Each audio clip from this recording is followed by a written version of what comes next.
Christmas സമാധാനവും സന്തോഷവും പകരട്ടെയെന്ന് orthodox സഭാധ്യക്ഷൻ Baselios Mathews തൃതീയൻ കാതോലിക്ക ബാവ. ഗസയും നൈജീരിയയിലെ വംശീയ കലാപങ്ങളും വേദനയെന്നും ബാവ പറഞ്ഞു.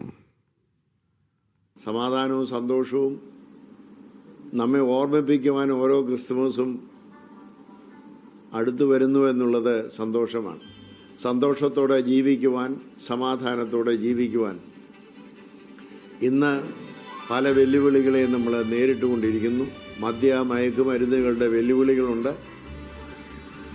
പല സ്ഥലങ്ങളിലായി ഗാസയിലും അതുപോലെ തന്നെ ഉക്രൈനിലുമൊക്കെ നടക്കുന്നതായ യുദ്ധങ്ങളുണ്ട്. ആഫ്രിക്കൻ രാജ്യങ്ങളിൽ നടക്കുന്ന വംശീയ കൂട്ടക്കൊലകളും അതുപോലെ തന്നെ പട്ടിണി മരണങ്ങളും എല്ലാം ഉണ്ട്.